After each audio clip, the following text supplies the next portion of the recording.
Muy bien, ilustres, sean bienvenidos a esta ya cuarta clase. Como pueden ver, el tiempo ha pasado y esto precisamente nos indica este recorrido que hemos realizado a lo largo de nuestra materia valores en lo personal. Ya ahorita viene ya entregar las sesiones 3 y 4. Tomen su tiempo. Claro que si alguno es aventurero, puede ir ya organizando pues este tipo de carácter en tema de nuestra materia. Y hemos visto a lo largo de este proceso de la palabra prosopón, que viene del griego, que significa persona, y claro está, utilizamos máscaras para vivir en la existencia, todos utilizamos máscaras. Y me viene a la mente precisamente lo que comentó mi colega filósofo José Ortega y Gasset en su libro La rebelión de las masas, donde llegó a decir que no somos esencia, sino somos historia. Me parece que a lo largo del proceso humano hay historias, hay formas de entender la vida, pero también hay grandes dificultades que vienen en nuestro tiempo. Por ahí muchos se le ha dicho que es un progresismo que estamos viviendo, que engloba lo que es la ideología del género, lo que es también el transhumanismo, transcultural, etcétera, que ya lo hemos debatido por esta vía, con la filosofía se ha vuelto loca. Ahora bien, va de la mano hoy que vamos a revisar el tema de las etimologías, el origen de cada uno de algunos valores que por ahí les dejé tareas, algunos a lo mejor lo envíen, otros no, totalmente es libre la entrega de actividades, pero vamos a ver qué hay detrás de cada una de las sensaciones y de los conceptos del tema de los valores. Muy bien, vamos a analizar aquí este tema de las ideas totalmente descriptivas de este libro.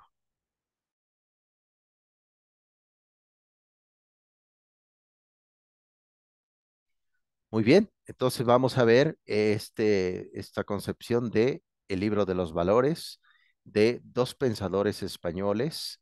Y claro, Gustavo Villapalos, pues es pues un gran intelectual en temas de la filosofía. Y por otro lado, Alfonso López Quintás, que no es el único libro precisamente que escribe, sino tiene por ahí otro libro que se llama Cuatro filósofos en busca de Dios. Como ustedes saben, Edith Stein fue una filósofa, lamentablemente murió en la época del nazismo, Edith Stein. También ella viene en ese libro de Cuatro filósofos en busca de Dios de Alfonso López Quintás. Pues bien, el día de hoy vamos a ver etimologías, descripciones de las ideas, de lo que conlleva el estudio de los valores. Muy bien, voy a proseguir aquí y en cualquier momento jóvenes pueden dar su apostillado en este tema que vamos a revisar aquí totalmente detallado. Muy bien, en primera tesis del día de hoy vemos ya que ¿por qué surgen los valores? Recuerden muy bien que el tema de los valores es un tema también que se ha venido revisando y se ha venido construyendo a lo largo del tiempo. Eso sí se construye culturalmente, los valores, pero los valores no surgen de forma innata. Por ahí existe ya un griego llamado Sócrates del siglo V antes de Cristo. Fue un filósofo que no escribió nada.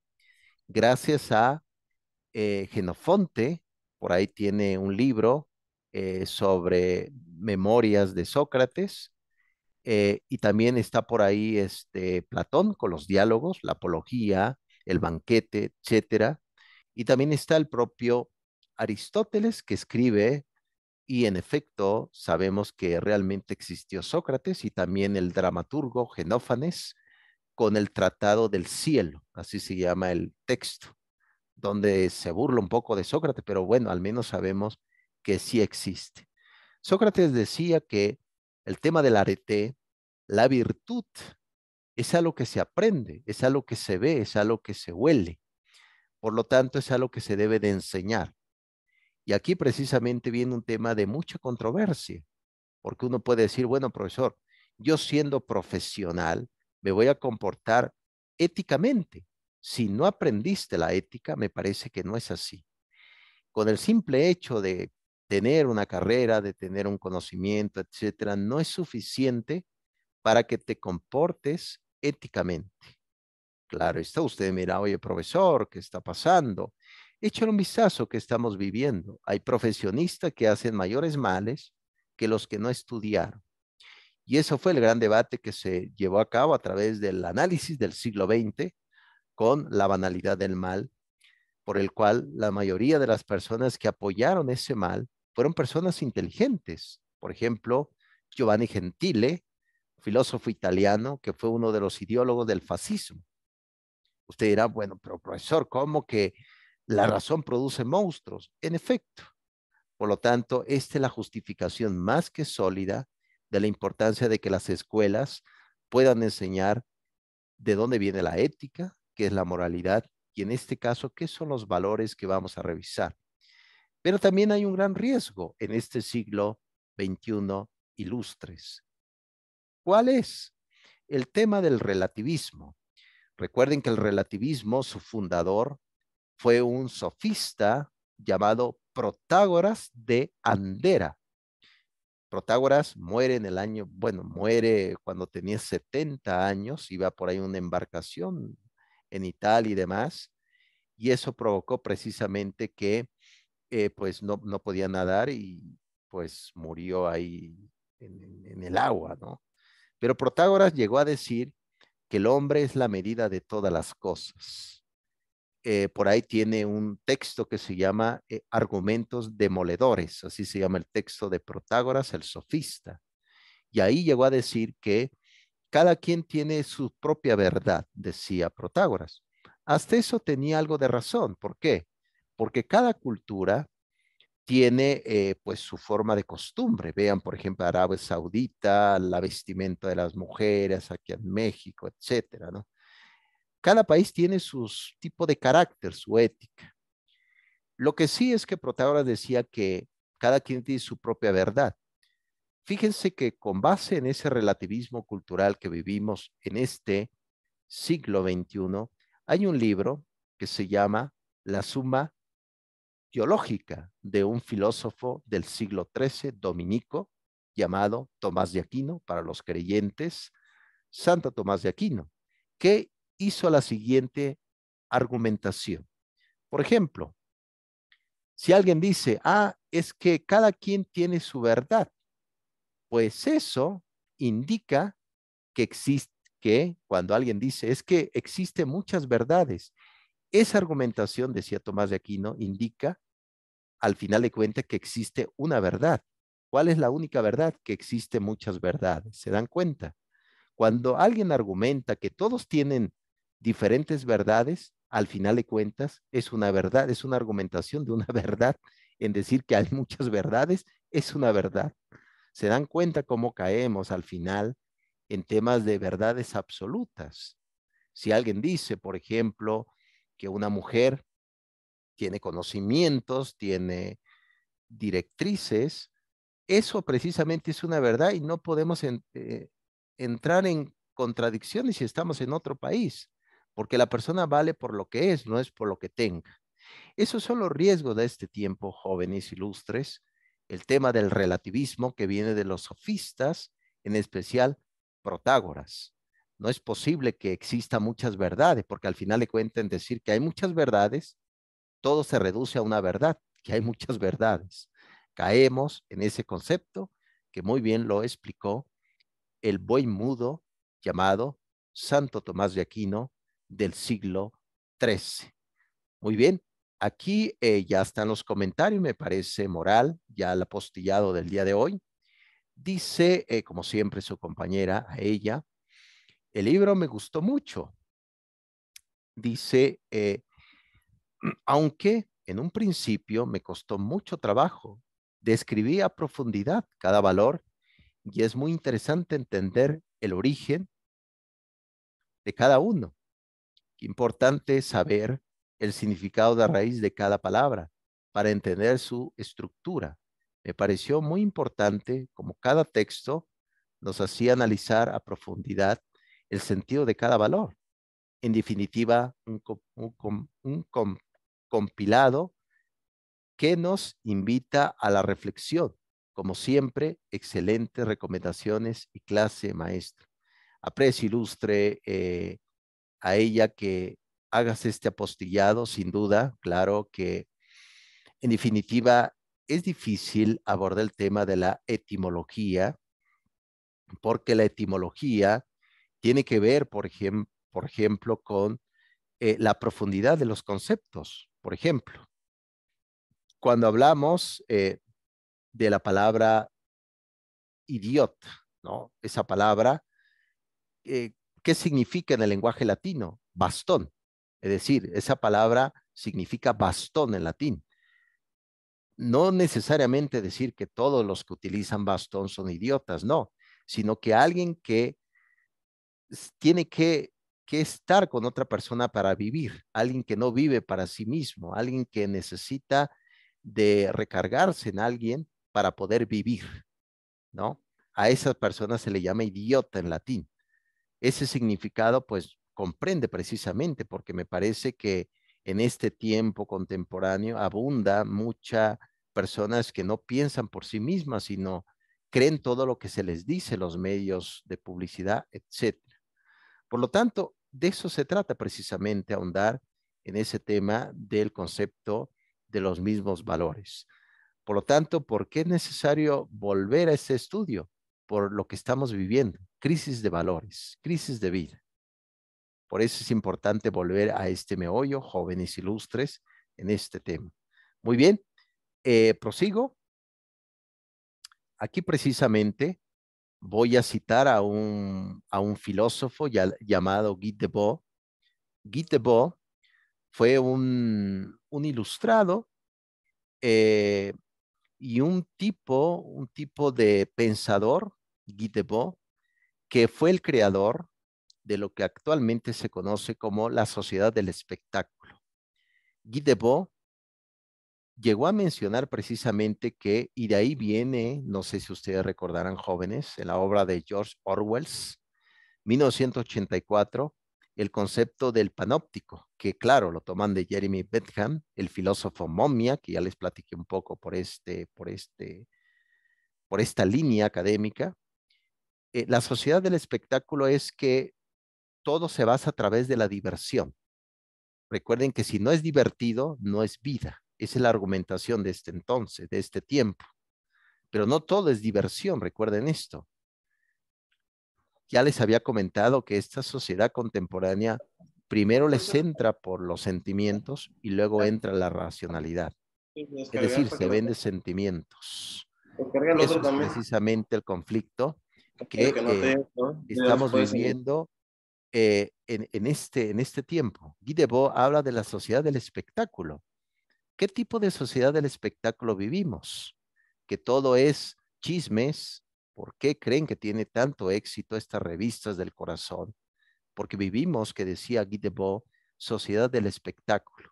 Se vende mucho el espectáculo, el chisme vende.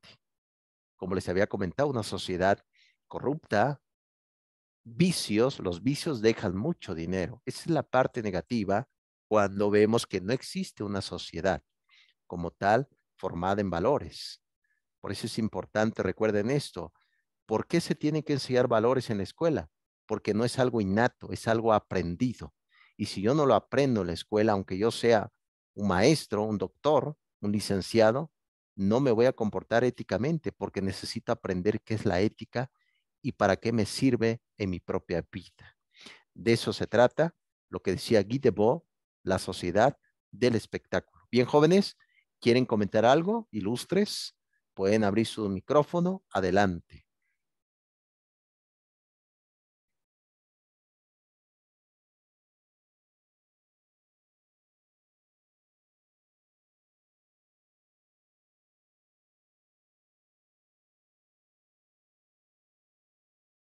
Adelante, jóvenes, están muy tímidos ahora. ¿Quieren comentar algo?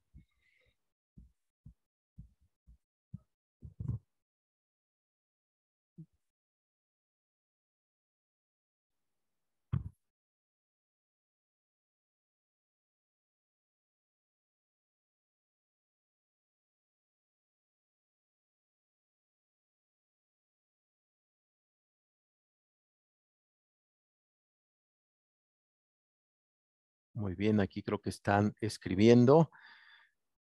No te preocupes, a ella, no te preocupes. Yo creo que ha de ser una configuración de la compu. No te preocupes. Eh, Adelante, alguien está ahí.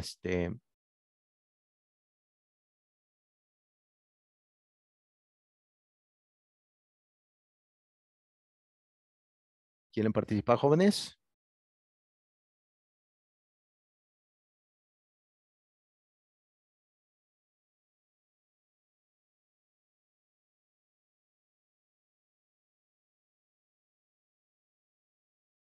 Muy bien, me parece que no va a haber participación. De todos modos, cualquier idea lo pueden ir comentando aquí por esta vía.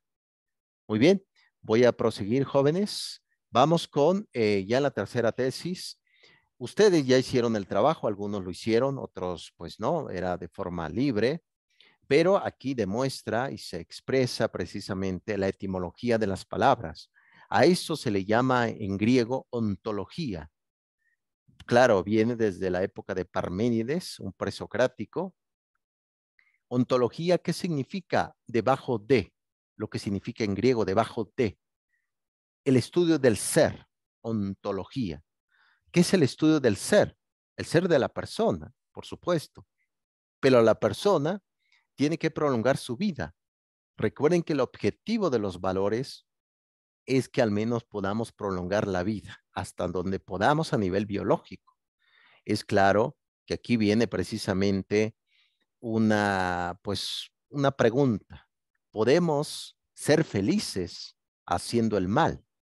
Esa es la pregunta que lo había hecho ya en su momento un filósofo argentino un poco controvertido, Darío Stahlreiber, en su libro ¿Qué es filosofía?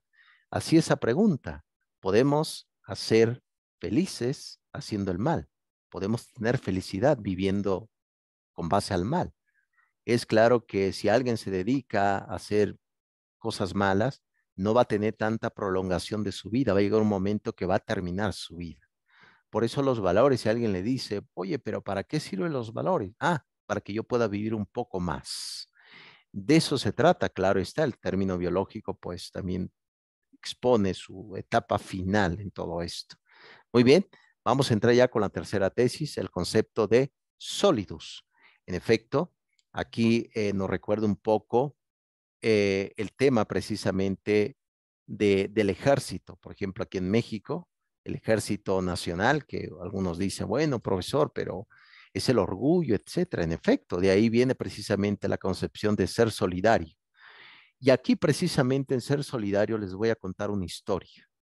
Fíjense que hubo un médico, ese médico fue judío, lo estamos ubicando en el siglo primero de nuestra era. Este médico acompañó a se podría decir, un filósofo de la religión. Claro está, no le hubiera gustado que le hubieran dicho filósofo, pero curioso, acompañó bueno, este hombre se llamó Lucas, acompañó a este filósofo de la religión llamado Pablo a diferentes lugares, Antioquía, fue a Atenas con los griegos, etcétera. Este hombre llamado Lucas escribió un texto llamado Evangelio. Se le llama el Evangelio de Lucas. Lo estamos ubicando a partir del año 70 de nuestra era. Ahí aparece una historia precisamente que se llama El Hijo Pródigo. No sé si lo han escuchado por ahí, los que me están pues escuchando por esta vía. Lucas, como fue médico, habló también de que Jesús había sudado sangre, había, etcétera, ¿no? Pero esto no es clase de historia de las religiones. El hijo pródigo, ¿qué cuenta? Había un señor, un hacendado, un dominos, como se le dice en latín, señor, que tenía mucho dinero. Y su hijo, el más pequeño, pues era inquieto como todo joven y llegó un momento que le pidió a su padre la mitad, pues le pidió su herencia, ¿no? La mitad que le tocaba. Entonces el padre le dijo, ¿para qué lo quieres? Y el joven dijo, quiero ir a vivir la vida, como si no estuviera viviendo la vida, ¿no? Entonces su padre, ¿qué le dio? Pues le dio pues la mitad de esa herencia. Y se fue el joven a pues hacer lo que hacen los jóvenes contemporáneamente, a vivir supuestamente. Se fue a beber, a estar con mujeres, estar ahí pues donde él pudiera. Y llegó un momento que terminó con su herencia. Ya no tenía dinero y pues tuvo que buscar trabajo y pues como saben, como decía este filósofo de la religión, Pablo de Tarso, si no trabajas, no comes, es lo que decía Pablo. Entonces, el joven llegó un momento que estando trabajando, limpiando, pues ahí la granja, vio cómo los cerdos comían granos y él, tanta hambre que tenía, pues llegó a pensar comer los granos de los cerdos. Y en ese momento se le vino una reflexión. Dijo que en la casa de su padre tenía todo y aquí no tenía nada. Voy a regresar con mi padre a ver si es solidario conmigo. Entonces regresó y su padre en el momento que regresó, pues le hizo una gran fiesta, ¿no? Claro, el hermano mayor se enojó, pero el padre le dijo que su hermano estaba muerto y ha resucitado. Este es un tema precisamente de ser solidario, jóvenes. Soy solidario no para caer bien, soy solidario no para que yo quede bien con lo social, sino conmigo mismo. De eso se trata el concepto de la solidaridad. Y me parece que es todo lo contrario en este tiempo. ¿Quién es solidario con un inmigrante? ¿Quién es solidario con alguien que esté en la calle? Esa es precisamente la pequeña historia de el hijo pródigo. Hay otra historia también sobre el concepto del imperativo categórico, así se le llama en filosofía, imperativo categórico. Haz todo aquello que se convierta en una norma universal. Por ejemplo, si tú estás en tu casa, esta es la historia de Immanuel Kant, si estás, por ejemplo, en tu casa y alguien toca la puerta y te dice, oye amigo, necesito que me prestes, pues tengo hambre. Entonces, uno precisamente pensaría que el amigo pues a lo mejor me está mintiendo, ¿no? Necesita ese dinero para ir a tomar, ¿no? A beber, etcétera. Pero resulta que, ¿qué dice Manuel Kant en imperativo categórico? Como yo no soy dueño de todas las consecuencias, no me voy a preguntar para qué quiere el dinero, sino me voy a enfocar en ese momento cómo lo puedo ayudar. Eso es precisamente el concepto del imperativo categórico, es decir, el concepto de la solidaridad. No es para que quede bien con los demás, sino conmigo mismo. De eso se trata ser solidario. Recuerden que de ahí viene precisamente el concepto del dracma. Ese dracma era una moneda que se utilizaba en el mundo judío, el dracma, ¿no? De ahí vienen las 30 monedas, ¿no? Que entrega su discípulo a su maestro por 30 monedas, 30 dracmas. Si ustedes toman una moneda, van a sentir que es muy sólida, es fuerte, suena. Pregúntense, ¿su amistad con otras personas es así de fuerte? ¿Su amistad con los amigos, con la familia, es así de fuerte? ¿Cuánto de nosotros no hemos sido solidarios pensando que alguien más nos está viendo para quedar bien con esa persona? Pregúntense. Es fácil regalar una moneda a alguien que lo necesite, que yo me quede con el resto del dinero. Eso es fácil. Es fácil hacer el bien con mi familia. Difícil es hacer el bien con alguien que no conozco. Eso es precisamente lo que se llama en filosofía imperativo categórico. Haz todo aquello que se convierta en una ley universal. De ahí viene el concepto de solidus, solidaridad y algo que es fuerte y que está templado por el carácter. Bien, jóvenes, nos queda 8 minutos para irnos a nuestra primer receso. Recuerden que algo que no puedo determinar es el tiempo. Entonces estoy determinado por el tiempo. ¿Quieren comentar algo, jóvenes? Bien, aquí precisamente Robert dice, el que hace el bien por interés lo convierte en una persona inteligente, pero no buena. Sin duda ilustre, aquí inclusive viene como un pleito, ilustre Robert, que si la inteligencia tiene calor o tiene frialdad. Es claro que no es suficiente, ilustre Robert, eh, tener inteligencia para hacer el bien. Hace falta un poco más. Por eso es importante conocer qué es lo que soy, qué es lo que puedo dar y qué aspecto no puedo hacer. Por ejemplo, ilustre Robert, puede haber personas que no fueron a la escuela, que hay casos, claro, está en México, lamentablemente, pero hay personas que nunca fueron a la escuela, pero son éticamente correctas. ¿Por qué? Porque lo aprendieron desde la familia, el valor de la vida, cuidar a los animales, ayudar al prójimo, el buen samaritano, etcétera, ¿no? Por lo tanto, recuerden esto, a mayor inteligencia podemos caer también en mayor frialdad. Nuestro corazón se convierte en una piedra y es difícil sacar sentimientos de una piedra, ¿no lo creen, jóvenes? Es difícil, ilustre Robert.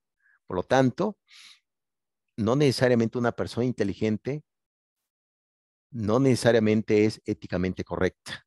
Recuerden, las mayores atrocidades que se ha hecho a través de la inteligencia, no a través de la ignorancia, ¿no? Es decir, la persona ignorante sí, hay personas malvadas que son ignorantes, pero no tiene tanto impacto porque no planea hacer el mal, porque no lo sabe cómo llevar a cabo. La persona inteligente, claro que lo sabe, como alguien que hace una bomba o los terroristas. Tiene inteligencia y es mayor el impacto del mal. ¿Se dan cuenta? Por lo tanto, ustedes ilustres que se están formando en el intelecto, tienen ahora más responsabilidades que antes, que no tenían conocimiento totalmente enciclopédico. Recuerden, a mayor inteligencia, mayor es la responsabilidad. No lo pierdan de vista. Excelente apostillado, ilustre Robert. Jóvenes, ¿alguien más quiere hacer un apostillado en este momento? Es un gusto, Robert, es un gusto. Jóvenes, ¿alguien más?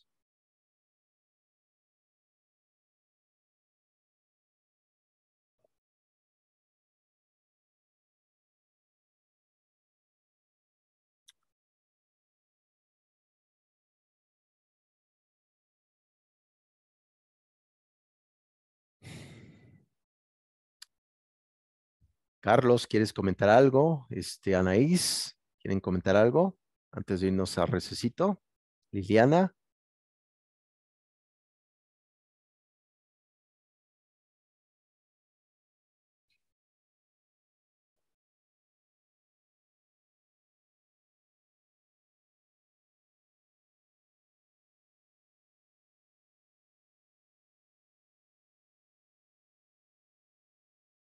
aquí dice su ilustre compañera, como siempre, a ella dice, no importa el valor, no importa el valor sea cual sea, es una decisión de cada persona conforme a la ética y compromiso que tiene consigo mismo y con los demás.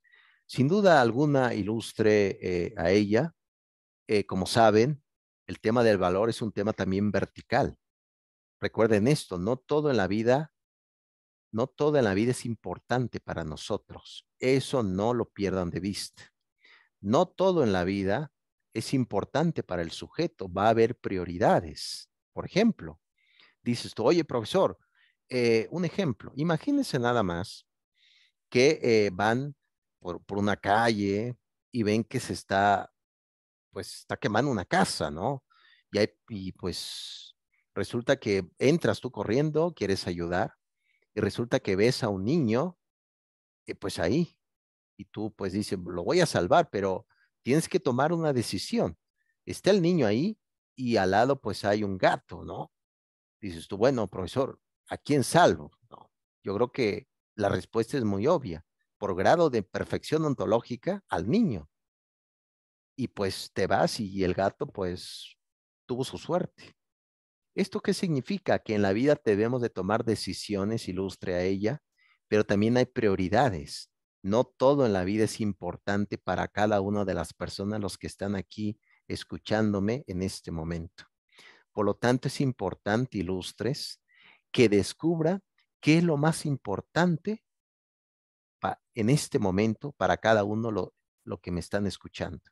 Si alguien me dice, oye, profesor, la materialidad es lo más importante, lo siento mucho, porque me parece que la materia no te va a dar calor humano. Oye, profesor, para mí el dinero es lo más importante. Cuidado, porque el dinero es un medio, no es un fin. El fin es estar con alguien, con una persona de carne y hueso. Por lo tanto, no lo pierdan de vista, no todo en la vida es importante, al igual que la misma información. No todo lo que está en el mundo tiene valor para mí, como es entrar en esa casa, salvar a ese niño y dejar al gato ahí. No todo tiene la misma importancia de valor. Y eso es uno de los conflictos contemporáneos, porque se pretende poner al mismo nivel un animal que un ser humano. Esos son lo que comúnmente se llama conflictos epistemológicos. Por eso se debate mucho. Es que los animales deben tener derechos, sí, pero los animales no tienen responsabilidad. Los entes racionales, que son los seres humanos, tienen derecho, pero también responsabilidad. Si no hay responsabilidad, no hay derecho. Bien, ilustres, tomemos un pequeño receso, ¿qué les parece? Regresamos en 2 minutos y nos conectamos con la misma liga. ¿Qué les parece, ilustres? Ahorita nos vemos.